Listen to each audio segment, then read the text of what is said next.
to all, and all is all to be good, but to be good at something that you have no idea about, that's kinda tough. I'm not gonna lie, that is kinda tough. So we are hitting the last kinda books of Learning League right before the test, right before everything starts to come together. It is gonna be Learning League episode 17. Episode 17. Wow, that's a lot of episodes. But episode 17. Back to school, part 3, the final part of going back to school. It's gonna be L3IRD, the bird, getting some words with you all as usual. I wanted to thank the lovely sponsors really quickly: XMG, Antic, Triton, BenQ, and Mad Cats for defending the esports, d-esports.com, that supports and hosts this lovely show. But beside the fact of that, yeah, we've never talked about 3v3s in our life, we never talked about, nobody in the world of League of Legends really thinks about 3v3s or Twisted Tree Line in general anymore. Let me just give you a little basic background on 3v3s while we're going to be looking into a game of 3v3. But let me go give you a little background onto it right quickly.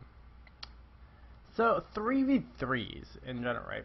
We've had this map for quite a long time actually, which is really sad to say because not a lot of people actually play it, but it's there. You start off over in the middle, right over here, and then usually before in the early go, the battle contention would be this little brush control right here and trying to get kills right there. But in general, Twisted Tree Line now a little bit higher on the scale of we can do something better. They do try to start off on their own golems. They do try to start off on their own XP so they can grab for one person some XP in the early go. But really quickly, Twisted Tree Line is not a new map style. It's been there almost ever since Alpha. It is pretty much a different style of just playing in general. A little bit more smaller, a little bit more a little bit less intensive supposedly. In the old times, they said that the games would only last about 10 to 15 minutes, which would be true sometimes, but in this map style, the map isn't really built out too greatly, so technically it would take actually 20 to 35 minutes if you're playing somebody that's pretty on par, or even more. It can actually take an hour if ever as well. Pretty much you still have the jungle creeps like you do in Summer's Rift. We have 2 camps over here for the blue side, 2 camps over here for the purple side as well. You have Dinosaur Meow taking a bit of damage right over here. But there is another jungle camp right here for the red side. So 3 jungle camps all in all for both teams and both sides. We're going to actually turn off this Fog of War just really quickly. And then lastly, you're going to be seeing a red buff over here. That is one of the big contention points. And then a blue buff over here, or a not blue buff, a dragon buff, which we'll go into a little bit later once it hits about 5 minutes. That's when it spawns. But yeah, pretty much it's a damage debuff as well, or damage buffer as well as other stuff, like how it was for Baron Asher. Alright, Fogboard back in. So really quickly, for the awesome 3v3 map, you'll see a lot of interesting characters, but mostly, in general, for 3v3s, supposedly the big thing to do, or the big thing to be, is a tanky bruiser. For a tanky DPS, you can do a lot of sustain. You can close gaps like Sejuani, like Diana, like Gangplank. Like there's so many moves that you can do to close the gaps for each person. So it's really cool to see what you can do in this game of 3v3.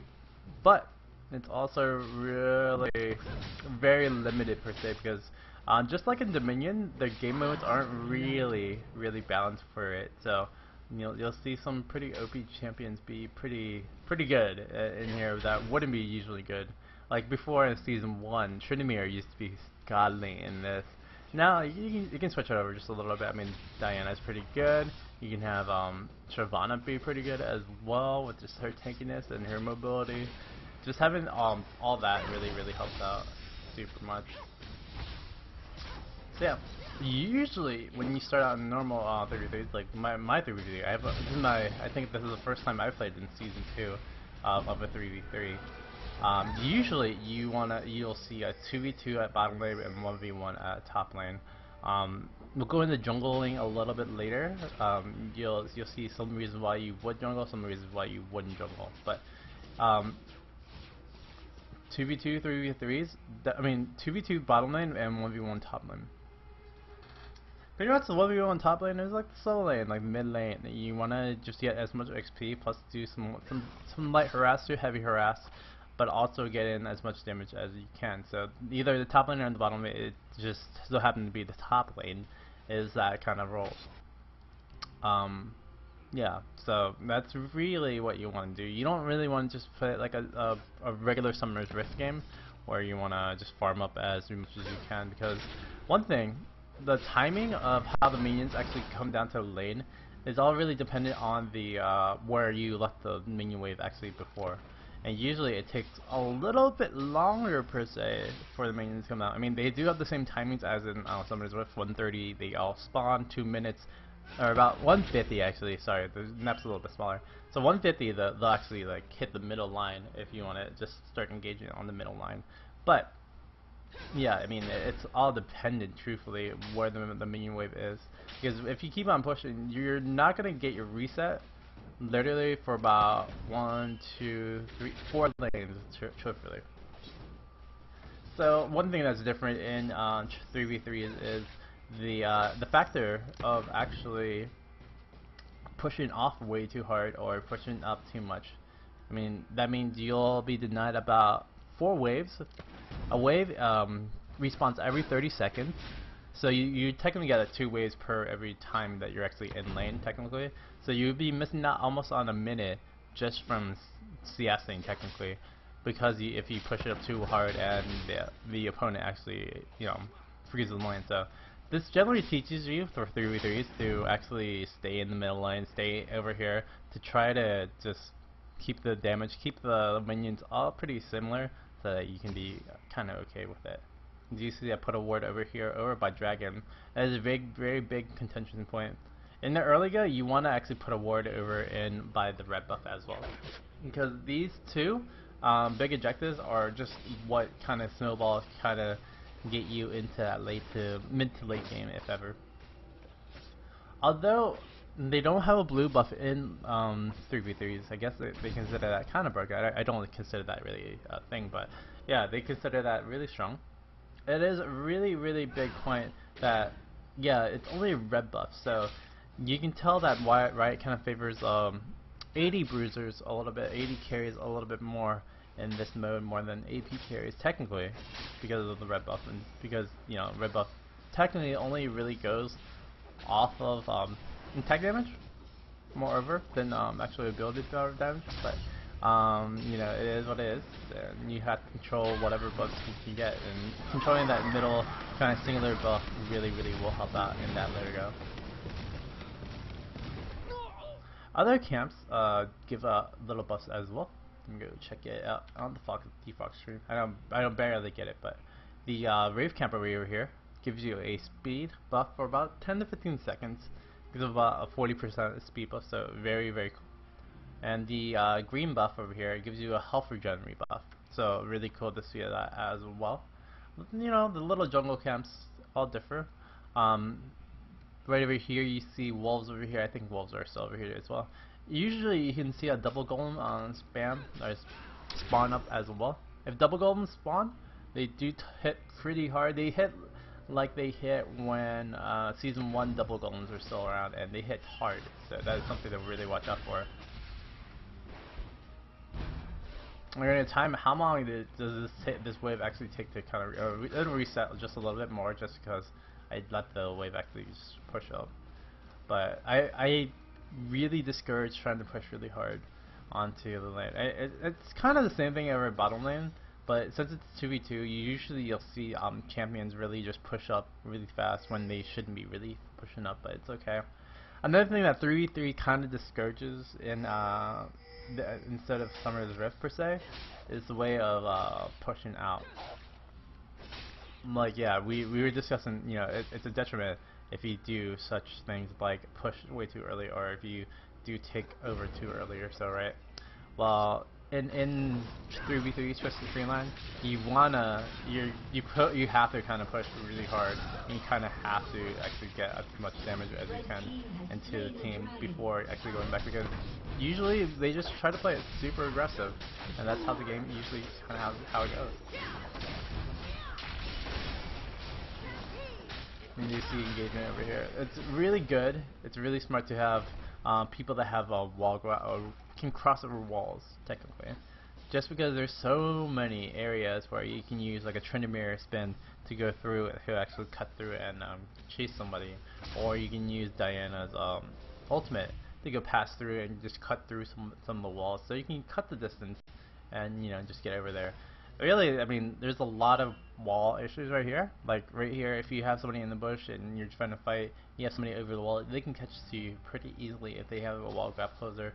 Other than Graves can't really do it, but a lot of wall gap closers or gap closers can actually get through the wall and actually, get into damaging you if ever. So something not a design flaw per se for Twisted Tree Line, but definitely something of a difference that you always have to be worried about the other players. So a lot of communication in Twisted Tree Line is really needed, just in the sense that you need to know on the map where everybody is. And what you'll see in the next game we're going to be looking at for 3v3s, and what you see in this game is warding is kind of important. I know warding not really important, but warding is super important in this game of 3v3s, just because any one small little advantage that you give to a team will snowball you pretty much into that late game to the early or mid game to that late game.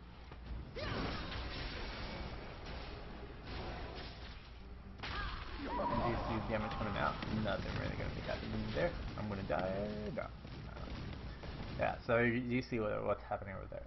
Other than that, once you get to a certain point, especially with gap closers, once you get to a certain point, you're gonna actually just roll the lane. Especially if you have more vision of everything in the tree line map, you kind of just literally disorganize and disorient others. Only problem is you can accidentally push way too hard and let the team farm up a little too much, which we won't see in any of these VODs. But technically, if you do push up all the way over here, you get the Sumoon respawning, and usually what happens is you'll push down one, but you can't push down the other. If you push down one and you let pretty much the super minions come in and let them just free farm, they'll actually farm more than you can actually do anything, and you'll see this stall out for about 10 to 15 minutes, which really hurts you in the long run. So actually you can actually get caught back in the game, which is really awkward. There's a commentary I did on YouTube that I'll link in the description for this, but yeah, it's a pretty good reason why you don't actually take Howard super early in 3v3s, because yeah, there's one team that was super down in the beginning go and came back super ahead just because they farmed up a storm and just kind of got down there. Oh, this base so strong. So yeah, a lot of maneuverability is kind of needed for this 3v3 Twisted Tree Line map. So if you can get somebody with a gap closer, that's pretty cool. Other suggestions of play styles, from what I heard from some other people that play 3v3s, ADC, Blast Cannon, is very strong. It helps push lanes, so I would say the Tristana, Brave, something like that would probably be one of the best, one of the greater ones. Other things would be like an AB carry technically, with some damage and mobility. Like Diana technically is an AB carry now, because a lot of people are playing her as AB carry, not as an AP bruiser, which I'm playing her as right now. Morgana, anyone that can control a fight really well, do other good things like damage down and stuff like that, while being a little bit mobile. Like Lux is not that bad of a pick, because she does have like a global almost in the sense that hitting from here, you can pretty much hit right here from that 5,000 range and such. So that's pretty cool. Global ults very nice. They're very good, but I wouldn't say they would be necessary end all to be all. But it's a good thing to have technically in any game mode. So Shen would be decent. Pantheon would be decent as well. Shen actually would be really strong if I think about it, just because you get so much control with Shadow Dash. But other than that, yeah, I mean, that is pretty much the characters you'll see are the bruisers, like your Sins, like your Nunu and such like that. Just because they do a lot more in terms of tanking. So technically, if you have to do something in the jungle, because all the jungle creeps in 3v3s and Twisted Tree Line hurt a little bit harder than what they do in Summoner's Rift. I wouldn't say Summoner's Rift is, you know, a little soft in the minion wave. It's just that it's it's a little bit more balanced per se, so that you know it would be okay. While in Twisted Tree Line, that's like 100% more damage onto you for some reason, which is cool, but it happens. For people generally who are going to be trying out how to, sorry, generally for people who actually want to start playing jungle in 3v3s, a lot of people suggest that attack speed, reds or blues, would be really necessary to keep you alive. The jungle creeps are pretty strong, but they do actually take a little bit more damage per se, slash they are a little bit weaker on that sense. So definitely, if you can get more attacks, you can clear the jungle a little bit faster, and you'll be okay to kind of live out your life. And that is about it for that part of the VOD. We're going to be going into another VOD really quickly of 3v3s, and we'll go into that really quick right after this. But going back to it, we are thinking, what big things about 3v3s are there? But what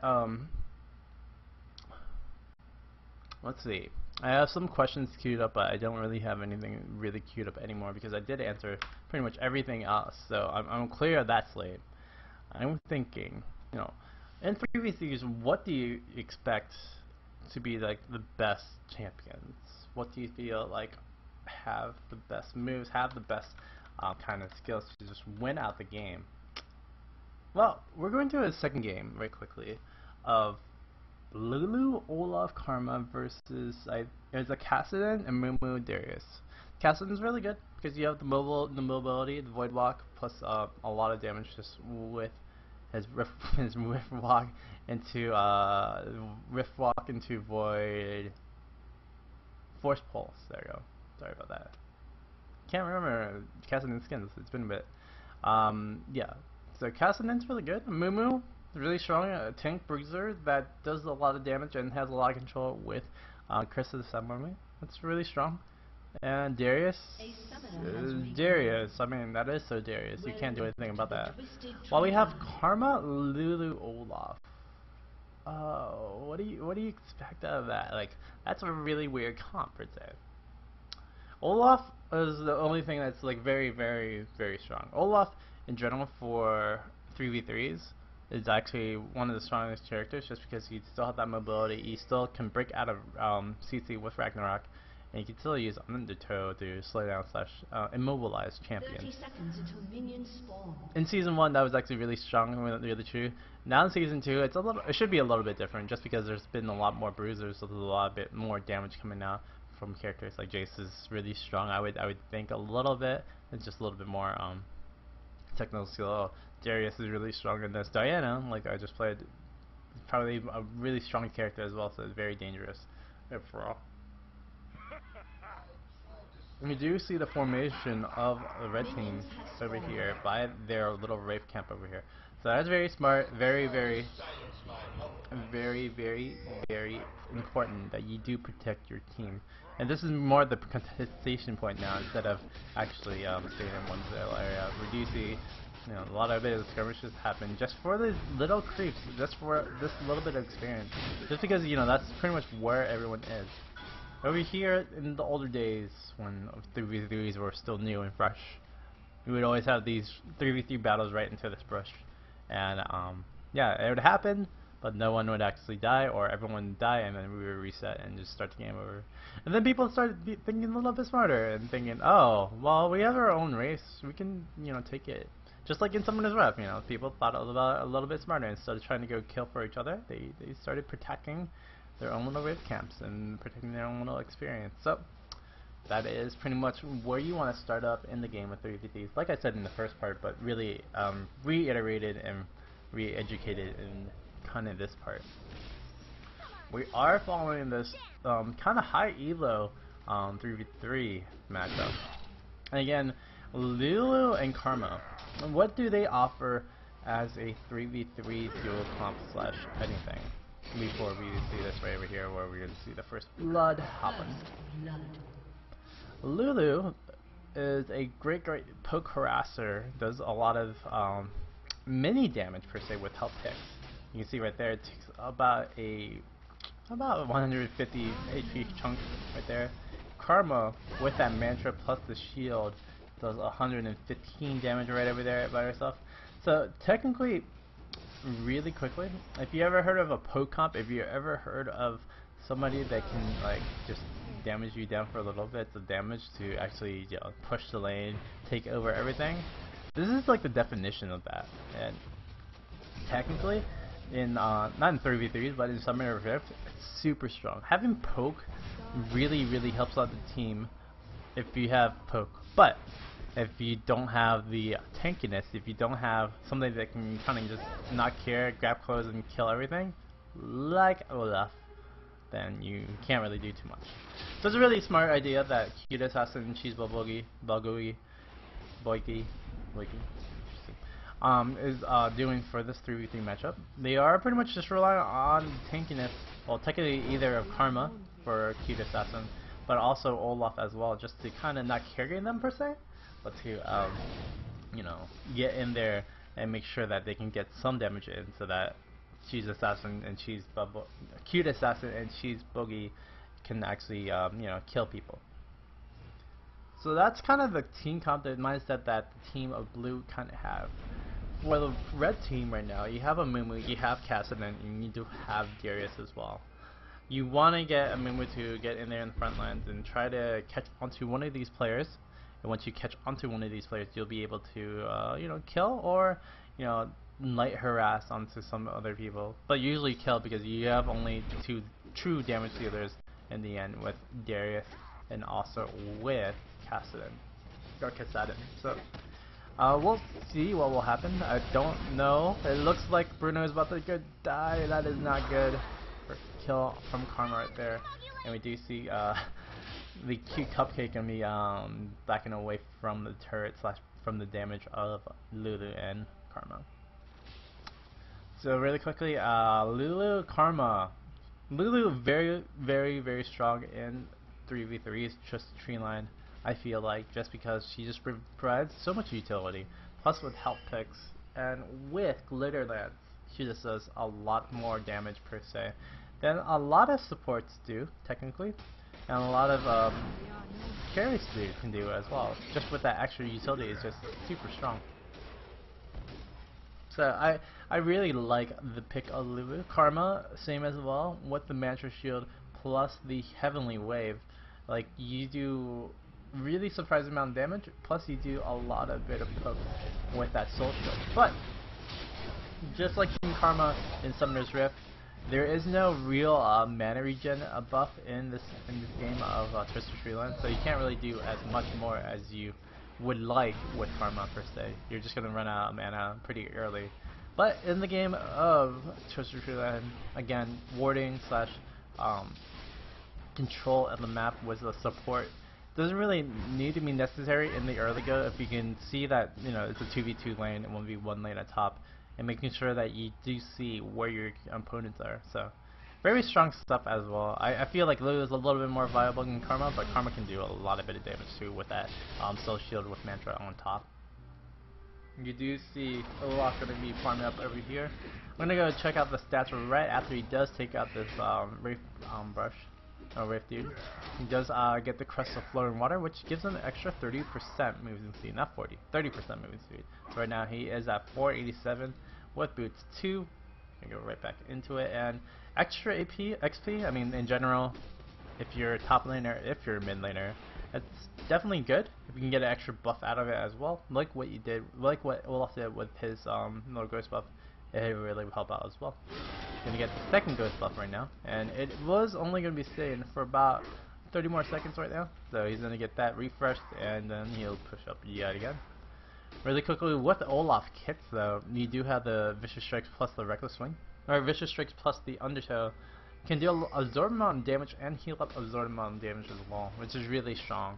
So in general, definitely something to watch out for the team coming up with red. Which we have Darius. Darius did pick up another little thing right here. Did decimate it down right, but he doesn't have that health regen. Doesn't have a lot of bit of tankiness in the later go. So definitely really cool to see if you can really see that, you know, yeah, you can get somebody like Darius, somebody like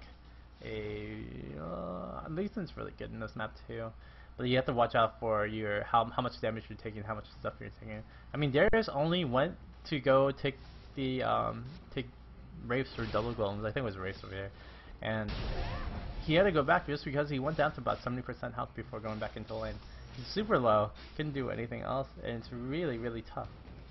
And again, we were saying about the whole wave being pushed a little too hard. With the top lane, Olaf didn't actually take any of the minion creeps. I think he took one. He took the wave like right here, but you know, he had to take other minions just as well just to keep up with the XP. So really quickly, again, if you're gonna be playing 3v3s and you're gonna be playing top lane, you have to watch out where you're gonna be pushing the lane. I mean, that's pretty much the only thing that's gonna happen. And if you don't have a response to it, instead of just waiting there, make sure that you do jungle a little bit and try to steal some creeps from the opposing team as well. You see a flash forward from Cute Assassin, but we do see Darius going to be able to get killed up over top lane, while Darius does trade off and kill Olaf as well. So we're at 9 minutes right now. We see Cheese on Cute be pushing up. They are pushing up this tower right over here, right? They're pushing up pretty fast. Is this a moment where you should be worried, technically, if they are taking it a little too early? I technically would be a little bit worried if you know, you're taking out this tower really early, so that would be definitely a thing to say, oh, let's go back and try to take out this top tower. And I think generally this is what they're going to be doing right now. We do see a pink ward over here as well. They're setting up to make more plays in the jungle, make more plays while the team's transitioning. So really cool to see Cute Assassin and Cheese kind of working together as a team with the Olaf player as well, trying to catch and diminish down onto the people of the red team. Again, with that wave pushed up, Darius has to go up top, take a little bit more minions right here. So take double golems again, means that he is going to be damaged down. Let's see how far he goes get down. He can get damage down. And he gets his damage down, about 300 health. So 300 health and trade for 2 golems. That's a lot tougher on the eyes per se. So definitely something that you would have to worry about later on in the go. And we do see Olaf going to go right here to Dragon. Olaf a really strong Dragon taker, especially since he does have Wriggles and something different of everything of style. You know, having Wriggles is going to help you out really much in this game of Twisted Supreme. If you're the jungler, of course, just because definitely the minion creeps in jungle take a lot more give out a lot more damage per se as well. So you want to have that extra health, you want to have the extra armor just to save yourself a little bit more damage. Well, just for the jungler alone, not really technically for anyone else. So you'll see some ADCs probably take it as well, but I mean, other than that, AD carries to take it as well, but other than that, you won't really see too many people take Wriggles per se. As you see the glitter over the wall just to help out the Olaf over here, take the kill, no problem. You see Killa gonna go try to get that shot, no problem, but Bruno being left behind by Killa is gonna be able to get this kill from Cheese Bugs. Oh, Cute Assassin will take the kill. So Killa King. Well, I can't even say that name. It's just gonna be sitting out, and this is the smart play from Blue Team right now. They're taking down the objectives simultaneously, or taking down objectives equally, so that you know you can take out the first turret, and make sure that the wave's not pushing super hard into the turret down over there as well. So if the team of blue would actually take this turret down plus the inhibitor down already, there would be one big minion wave coming out from this wave, and technically, yeah, this tower should be gone already. This tower would be gone technically, but it would be gone in the next like 10 to 15 minutes, and the team of blue don't really want to do that. You don't want to give them extra XP. Don't want to give them a little bit more time to come back into it. I mean, it is right now 12 to 7 on the 7K on the gold score.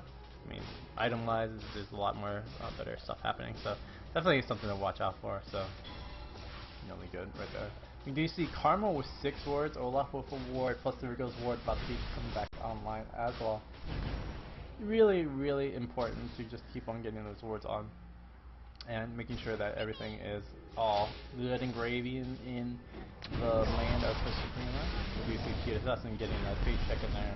Great job for Bruno getting that bandage house to end the game down. But it didn't really matter because there was still a 2-for-1 right there. Great job by Cheese to finish it up. Or actually, SLB finishing it up onto Cassidon. So yeah, we are seeing the push up yet again, and the map control, map dominance in Twisted Treeline is really prominent when you do see the red buff gone and when you see Dragon just being on one side. With all those buffs really on one side, the other buffs like the health regen buff, the ghost or the movement speed buff are really strong technically, but the red buff and the dragon buff is what you truthfully really want. I think they're gonna get dragon one more time, and we'll check out what the stats are for that. But it's pretty much the gold is about the same as Baron, 305 for the killer. It's 300 for the actual just in general for everybody. But yeah, the gold's pretty good. You get the attack damage plus the AP damage buff again, and you do get that late cast for the Whimsy, and you do get I think a movement speed buff as well. You don't get the health regen and MP regen, I think, but we'll see in a second because Dragon should be up in a bit. Dragon respawns in about the same time as I think the old Dragon, so 6 minutes, so nothing too different from that sense. And does get spawned out at about 5 minutes, but in my replays it shows like a 450, but at 5 minutes as well. Well, the red buff is a 5-minute rebuff timer as well, so definitely comes into play at level 1, so about 2 minutes it'll spawn, and then every 5 minutes after that, when you do kill it, you'll be able to take down the awesome red buff as well. Red buff still gives the same stats as well. It still gives a slow, gives a little bit of increased attack damage, plus a yeah, that's pretty good. Bang. So yeah, still the same thing. Just slow, burn, EOD, awesome good stuff right there.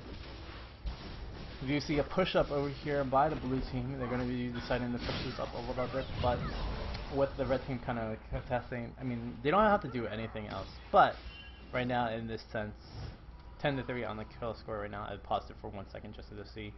This is pretty much where red team's minions will stay. This is where pretty much red team's minions will stay and stacked up.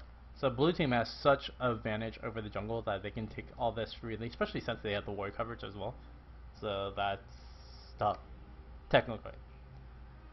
If red team plays it right, they can actually stack their minions or it's not stack, but you know, keep their minions all collided together over here at the middle right here, so that they can take a lot more XP, they can get a lot more gold while they can deny some bit of gold for the blue team. So for the most extreme case of minion denial in League of Legends, you can see it in Twisted Treeline if it happens, where they kind of keep stacking the minion wave right over here. But we'll see if that'll actually come into fruition or not. We do see Dragon being spawned up yet again. Still has the same stats, 5100. The attack there, which is a little bit lower, so C75, which is not too bad. And Olaf's just gonna go pretty much wreck it down pretty easily. The assassin just helping out with her on the hit. Kind of madness, plus the AP, so great. So 305 for the person who does kill it, 280 for the person that does get the for other people as well, and they do get a buff of just 10% increased damage. My bad. So they just get that 80 AP on the buff. You see an engagement over here. Kira Assassin is taken down, but SLP is able to dish out so much damage, pick up a double kill, no problem indeed. And we do see Karma just kind of just being Karma. No problem indeed as well. Interesting, it does change out the damage increase from the crest. It does do a little bit more, but we'll see what will happen in a little bit when Killa wants to try to get into cheese, if anything. But again, crest gives you a little bit more damage per second, I see. So I think it goes up to 20 seconds by the end of it. So really cool to see that happen. We do see SLB pushing up over the top lane. That means bottom lane is going to be pushed up pretty much as well. So in general, you want to time down where you can overstack or overkill onto both inhibitors technically. So that with that timing, the opposing team, the red team right now, can't really do too much but defend their base. And once you do have all that unlimited control and you can still push up as well, you don't have like a 2 to 3 minute window before it gets a little bit out of hand, where they're just farming up over here by the minion wave, by the tower, and then you can't do anything but just wait for them to kind of get out or stay. So that is kind of the problem with 3v3s in general. I saw during Season 1, and I don't know if it's really changed out in Season 2, which I don't think it really has. So definitely something to really watch out for if you're playing 3v3s for the first time. Don't push too early. Great mobility is very strong indeed. And play them bruisers. Play all the supposed OP champions in the game of Twisted Tree Line, in the game of Dominion as well, technically. Just because bruisers are pretty strong over there as well. I heard Jace is OP in Dominion. I don't know. Maybe. And do you see another push up over here? Bottom. Gonna be ending pretty soon in this matchup, in this game, but the 3v3 is happening. Other than that, yeah, I mean, try it out. That's a really cool mode. Actually, it can get really competitive. There's a little channel that you have to check out one of these days. I won't mention it because they kind of like their secrecy just a little bit. Like the 3v3 club is like a secret club technically. And you're not supposed to know about it unless you're actually part of the 3v3 club. And yeah, there was one day the 3v3 club had a little bit of excitement just because there was one guy named Darius, you know, some dude, who actually went inside that 3v3 thing, 3v3 thing, yeah, little secret club, and actually gently brought pretty much all the viewers and everybody into that chat room and made it pretty much uninhabitable. It's the greatest thing ever to see. But yeah, I mean, I do agree, like if you are part of the Dominion people or 3v3 people, you do want your secrecy and privacy just for, you know, chat. You don't want the trolls all in there as well. So there you go. We do see the push up, we do see the win going out for the blue team. Great job, Lulu, Karma, Olaf. Not the, per se, easiest players, easiest champions to play, best champions to play in 3v3s, but it is definitely a great interesting comp to be with. So again, guys, that was the awesome show of Definity Esports, episode 17, Back to School Part 3. Yeah, it's been a bit, and we're going to be staying on a little bit later next time, because next week we will not have a show. The 27th will be a just a dead day. Technically, it'll be right after MLG Rally, which I will be going to. So, sorry guys, can't be there for you all, but I will come after the week after, on the 4th, I think, 27th. Yeah, I don't know when the next Monday is, but after that next Monday, we'll be going back to regular schedule. We'll probably go get a interview, maybe, or not interview, but a game session / a coaching session with a pro player, if anything, as well. Other than that, thank you for watching again. It has been episode 17 of Learning League, Back to School Part 3, with L3 IRD. And again, thank you to our very awesome sponsors, XMG, Antic, Triton, BenQ, Mad Cats. But also as well, thank you to Definity Esports, d-esports.com, for hosting the show. But other than that, I would like to say it has been a fun 3 weeks. Has been a really interesting kind of style that we've been setting up for the show, just because we've been just going through it all throughout, one little stop, no little breaks as well. But also, it's been exciting to see, we're going back to the end of season 2, back to school, and back to the start of season 3, which will be happening soon. So definitely get those games in. Again, you can get the gold status, you can get platinum status with 3v3, you can get all that other goodness with the rank 585 teams as well. So I mean, if you want to learn something and get a little emblem for yourself cheaply a little bit, now I'd say it was the best idea, but I mean 3v3s after level after 1500 is actually pretty hard. But if you want to get something, you might want to do 3v3 ranked teams. Just saying.